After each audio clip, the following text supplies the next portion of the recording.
한국은 fair housing law가 없어. 그러니까. 아니, 여기는 만약에 내가 뭐 그 아이가 없는 사람을 원한다 그렇게 할 수가 없구나. 할 수 없어요. 그거는 패밀리. 동물은 되잖아. 맞아. 동물은 돼요. 펫은? 네, 그럼. 펫은 돼요. 아. 네. 펫도 이제 뭐 정할 수도 있어요. 도그만 된다? 캣만 된다? 이게 처음에 렌트 내놓았을 때 손님하고 의논을 하죠. 펫을 얼라우 하시겠습니까? 그러면 나 펫이 없었으면 좋겠는데요. 그러면 제가 그 다음 드리는 말씀은 미국에서 펫이 없는 사람 비율이 있는 사람보다 훨씬 적어요. 진짜로? 네. 저희가 렌트를 하면 6대 4 정도 돼요. 있는 사람이 있는 6이야. 사람이 6이에요. 그러니까 60% 찬스를 못 찾으시는 거라고. 40%의 찬스만을 가지고 세입자를 구해야 된다는 거거든요. 그러니까 이제 그렇게 말씀드리면 그러면 조그만 개 한 마리 정도만 해주세요. 이제 그렇게 하는데 이제 펫이 있는 경우는 저희가 펫 이그지빗을 계약서에 같이 넣고 거기에 명시를 하게 돼 있어요. 또 걔가 한 마리라고 그랬는데 세 마리를 데리고 올 수는 없잖아요. 사람하고 똑같이. 그래서 그 펫의 디스크립션까지 다 쓰게 돼 있어.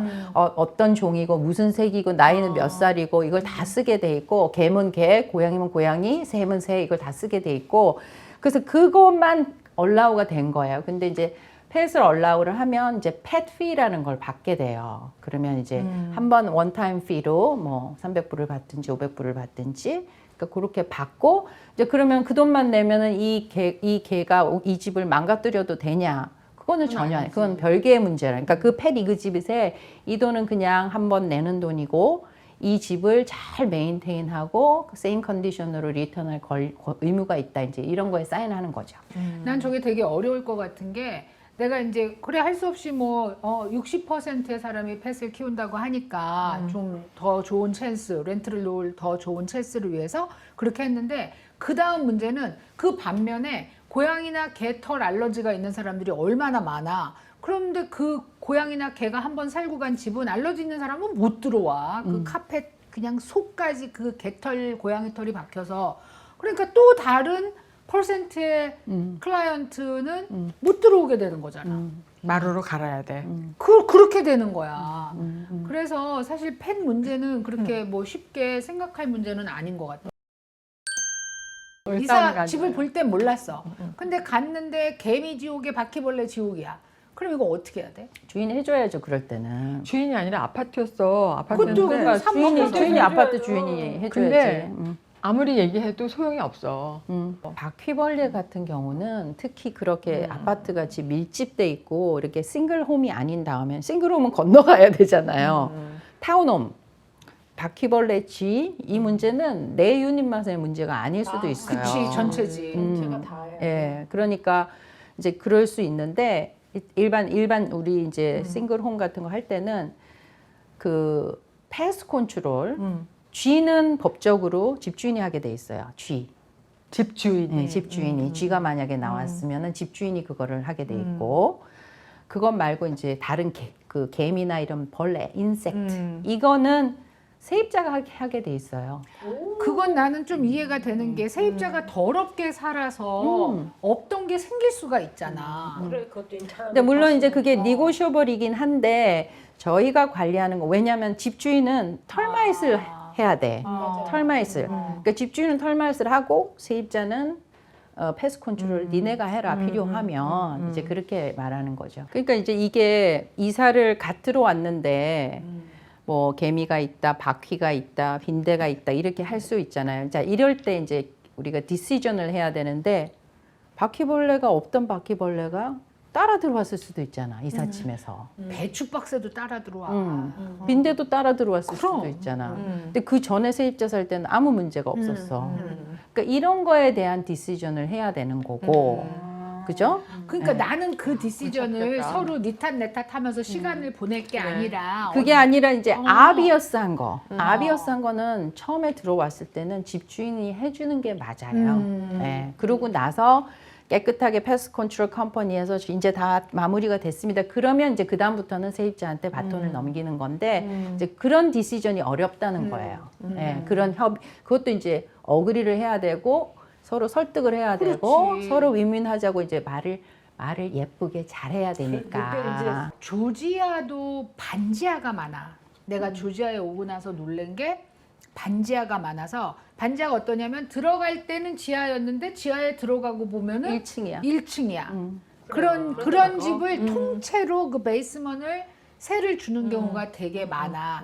그런데 이쪽이 거실이 탁 트여 있으니까 생각을 안 하는데 실제로는 엄청 습해. 맞아요. 그래서 제습기 틀어놔야 되고 이렇게 되는데 근데 이 벽이 대부분은 그걸 루텐월이라 그러나 이 땅에 붙어 있는 드라이월. 그러면 여기에 막 곰팡이 쫙 나고 여름에 지하실은 아무리 크리스피한 컨디션이라고 느껴도 내가 갔는데 뭐 여기는 하나도 냄새도 안 나고 습하고 댐프한 게 하나도 안 느껴져도 무조건 제습기는 항상 틀어야 돼요. 지하실은.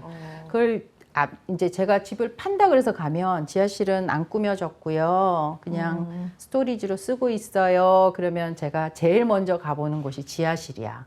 왜냐하면 지하실에 가면 본인은 모르는데 이렇게 기둥에 이미 몰드가 그래서 제습기 쓰세요 하면 안 쓴다 그러면 백발백중 몰드가 있어요. 그러니까 사람이 안 사니까 신경을 안 쓴 거구나. 네, 그러니까 몰라서 없다고 말씀하시는 거지 전문가들이 와서 근데 이 몰드가 있는 채로 집을 팔 수는 없거든. 또 이 몰드가 있는 채로 렌트를 할 수는 없거든. 그렇죠. 이거 세입자들이 제일 걸고 넘어지는 것 중에 하나가 몰드 마일드예요.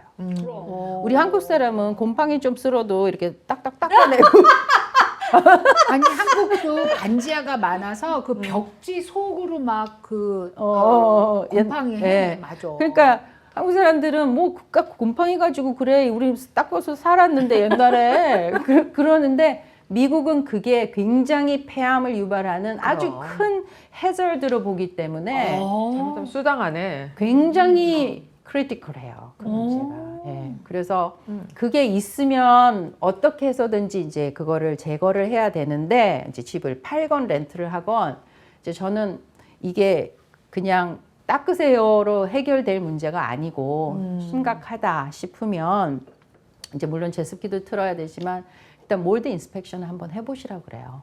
그게 가장 공신력이 있고 가장 정확한 정보거든. 우리가 그냥 일반인들이 모르는. 그러면 그 몰드 인스펙션을 해가지고 몰드가 있다고 나오면 그걸 이제 몰드 트리트먼을 하시고 그걸 갖고 있으면 집을 팔 때 아무리 몰드가 나왔다고 해도 프루프가 돼. 우리가 이게 있어서 다 지웠고 문제가 없다고 우리가 받았다. 그러면은 너무나 깨끗하고 법적으로도 문제가 없어. 근데 그걸 알고 있으면서 디스클로저를 안 했어. 나중에 수 들어오는 거예요. 근데 이제 세입자가 들어왔단 말이야. 그러면 세입자가 반지하에 사는데 그 제습기가 세입자가 사야 돼, 주인이 사야 돼. 주인이 제공해 주는 게 좋아요.